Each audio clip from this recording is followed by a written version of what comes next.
الحمدللہ رب العالمین والصلاة والسلام علی سید الانبیاء والمرسلین اما بعد فاعوذ باللہ من الشیطان الرجیم بسم اللہ الرحمن الرحیم الا تنصروه فقد نصرہ اللہ اذ اخرجہ الذین کفروا ثانی اثنین اذ ہما فی الغار اذ یقول لصاحبہ لا تحزن ان اللہ معنا صدق اللہ العظیم وقال النبی صلی اللہ علیہ وسلم قال ابو بکر خیر الناس بعدی الا ان یکون نبی او کما قال علیہ الصلاۃ والسلام۔ 22 جمادی الثانی سیدنا ابو بکر صدیق اکبر رضی اللہ تعالیٰ عنہ کی تاریخ وفات ہے، اور آپ رضی اللہ تعالیٰ عنہ کی وفات کے بعد، آپ کی خلافت کے بعد سیدنا عمر فاروق رضی اللہ تعالیٰ عنہ کی خلافت کا آغاز ہوتا ہے۔ عزیز دوستوں اور بزرگوں، چونکہ 22 جمادی الثانی آنے ہی والی ہے، اس لیے ہم سیدنا صدیق اکبر رضی اللہ تعالیٰ عنہ کی جو سیرت ہے اس کے اوپر نظر دوڑائیں گے۔ آپ رضی اللہ تعالیٰ عنہ کا مقام اور مرتبہ تمام صحابہ کرام رضوان اللہ تعالیٰ علیہم اجمعین سے اوپر ہے، سب سے مرتبہ تمام صحابہ سے بڑا ہے۔ آپ رضی اللہ تعالیٰ عنہ کی محبت حضور اکرم صلی اللہ علیہ وسلم کے ساتھ کس طرح کی تھی؟ آج اگر ہم سیدنا صدیق اکبر رضی اللہ تعالیٰ عنہ کی سیرت کی کتابیں اٹھائیں، کتابوں کا مطالعہ کریں، اور پھر ہم اپنی محبت اور عشق رسول صلی اللہ علیہ وسلم کو پرکھیں کہ جو ہم آج حضور اکرم صلی اللہ علیہ وسلم کے ساتھ محبت کے دعوے کرتے ہیں، حضور اکرم صلی اللہ علیہ وسلم کے ساتھ عشق کے دعوے کرتے ہیں، کیا وہ دعوے صحیح معنوں میں ٹھیک ہیں، صحیح ہیں، یا پھر وہ محض دعوے ہی ہیں؟ اللہ تبارک و تعالی سے دعا ہے کہ اللہ تبارک و تعالی ہمیں سیدنا صدیق اکبر رضی اللہ تعالیٰ عنہ کی اقتداء اور اتباع کرتے ہوئے سیدنا حضور اکرم صلی اللہ علیہ وسلم کے ساتھ سچی محبت نصیب فرمائے۔ عزیز دوستوں اور بزرگوں، سیدنا صدیق اکبر رضی اللہ تعالیٰ عنہ کی فضیلت کا اندازہ ہم اس بات سے لگا سکتے ہیں، ایسے لگا سکتے ہیں کہ انہوں نے حضور اکرم صلی اللہ علیہ وسلم کے ساتھ محبت کیسے کی، ان کی محبت کیسی تھی، بے مثال محبت تھی کہ ہر شخص چاہتا ہے کہ میری کوئی نہ کوئی تمنا ہو، میری کوئی نہ کوئی خواہش ہو، لیکن میں قربان جاؤں سیدنا صدیق اکبر رضی اللہ تعالیٰ عنہ پر کہ آپ رضی اللہ تعالیٰ عنہ کی محبت، آپ رضی اللہ تعالیٰ عنہ کی عقیدت حضور اکرم صلی اللہ علیہ وسلم کے ساتھ کس طرح کی تھی۔ آپ کی 3 تمنائیں تھیں، 3 خواہشیں تھیں آپ رضی اللہ تعالیٰ عنہ کی۔ سیدنا صدیق اکبر رضی اللہ تعالیٰ عنہ کی پہلی خواہش یہ تھی کہ مال میرا ہو، مال میرا ہو، مال صدیق اکبر کا ہو، مال ابو بکر کا ہو، لیکن تقسیم کرنے والے ہاتھ امام الانبیاء سید الانبیاء سرور کونین صلی اللہ علیہ وسلم کے ہو۔ یہ آپ کی پہلی خواہش تھی۔ اور اسی طرح سیدنا ابو بکر صدیق رضی اللہ تعالیٰ عنہ کی دوسری خواہش کہ بیٹی میری ہو، بیٹی صدیق اکبر کی ہو، اور خادمہ امام الانبیاء سید الانبیاء سرور کونین صلی اللہ علیہ وسلم کی ہو۔ یہ آپ رضی اللہ تعالیٰ عنہ کی دوسری خواہش تھی۔ اور اسی طرح سیدنا صدیق اکبر رضی اللہ تعالیٰ عنہ کی تیسری اور آخری خواہش جو تھی، آپ کی آخری جو تمنا تھی وہ یہ تھی کہ نگاہ میری ہو، نگاہ میری ہو، اور چہرہ مبارک امام الانبیاء سید الانبیاء سرور کونین صلی اللہ علیہ وسلم کا ہو۔ میرے عزیز دوستوں اور بزرگوں، آقا دو عالم صلی اللہ علیہ وسلم نے جب بھی اللہ کی راہ میں مال طلب کرنے کا حکم دیا تو سیدنا صدیق اکبر رضی اللہ تعالیٰ عنہ کا سب سے بڑا حصہ ہوتا۔ اسی طرح آپ کا یہ اصرار اور جذبہ دیکھ کر ایک دفعہ سیدنا عمر فاروق رضی اللہ تعالیٰ عنہ نے یہ فیصلہ کیا کہ جب بھی حضور اکرم صلی اللہ علیہ وسلم نے حکم دیا، اگر اب دوبارہ حکم دیا اس فیصلے کا کہ اللہ کی راہ میں مال خرچ کرو، مال طلب کیا، تو میں انشاءاللہ صدیق اکبر رضی اللہ تعالیٰ عنہ سے سبقت حاصل کر جاؤں گا، میں ان سے آگے نکل جاؤں گا۔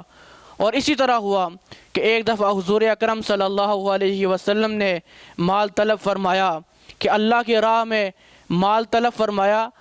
تو سیدنا فاروق اعظم رضی اللہ تعالیٰ عنہ بھی مال لے آئے، اور صدیق اکبر رضی اللہ تعالیٰ عنہ بھی مال لے آئے۔ اب حضور اکرم صلی اللہ علیہ وسلم کی یہ عادت کی مبارکہ تھی کہ آپ صلی اللہ علیہ وسلم مال کے متعلق مال کے متعلق پوچھا کرتے تھے۔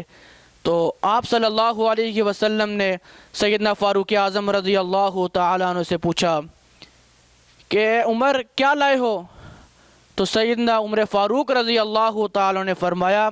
کہ اے اللہ کے رسول، اے اللہ کے محبوب پیغمبر صلی اللہ علیہ وسلم، میں اپنے گھر کا آدھا مال آپ کی خدمت میں لے آیا ہوں اور آدھا مال اپنے گھر والوں کے لیے چھوڑ دیا ہے، پیچھے چھوڑ دیا ہے، آدھا مال آپ کے مبارک قدموں میں نظر کر دیا ہے۔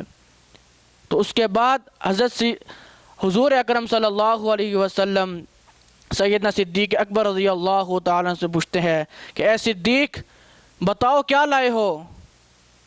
تو سیدنا صدیق اکبر رضی اللہ تعالیٰ عنہ فرماتے ہیں اے اللہ کے رسول صلی اللہ علیہ وسلم، میرے ماں باپ آپ کے قدموں پر فدا ہو، میں پیچھے گھر میں اللہ اور اس کے رسول صلی اللہ علیہ وسلم کا نام چھوڑ آیا ہوں، اللہ اور اس کے رسول صلی اللہ علیہ وسلم کا نام چھوڑ کر آیا ہوں، باقی تمام گھر کا سامان، مال و دولت آپ کے قدم مبارک میں نے نظر کر دیے ہیں،